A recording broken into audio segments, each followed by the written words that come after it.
that your father is the most valuable person in your life. Irrespective of who he is, with all of his flaws and all of his mistakes, he is your father.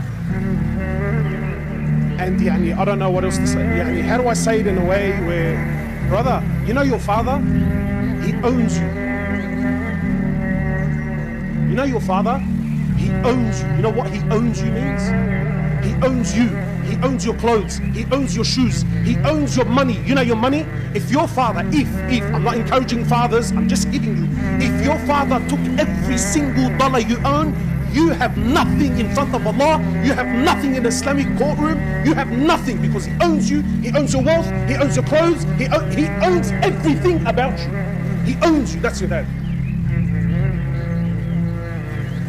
And don't ever think in your life that any man on this earth will ever love you and care for you and want goodness for you more than your father. Impossible. I'll challenge anyone. Wallah, the kaf, you know, if your father slapped you with all his heart, the kaf from your father is more beloved, should be more beloved and dearer to you than 1,000 hugs from the boys on the street, from 1,000 hugs from your wife, from 1,000 hugs from your children, because that kaf that comes from your dad, you know exactly where it came from. Whereas those hugs on the streets and those hugs that come from your wife and those hugs that come from wallah, you don't know what price you're going to pay behind those hugs and those smiles. But whereas with your dad, you know exactly that when he whacked me, as much as it hurts, you know it came from the core of his heart for your goodness only.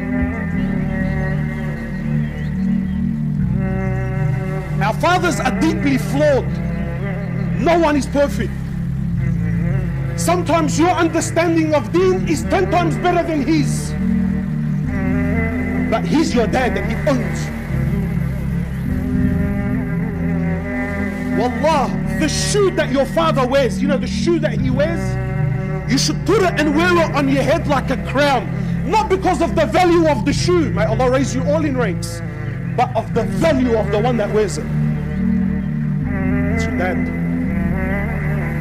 And it is unbelievably selfish that a young man comes and says to me, but why can't I do what I want? Wallah, brother, I got news for you. You, my brother, and you, my sister, you didn't fall from the sky. Someone bled and cried and broke their backs to watch you grow and become a young man. You're owed.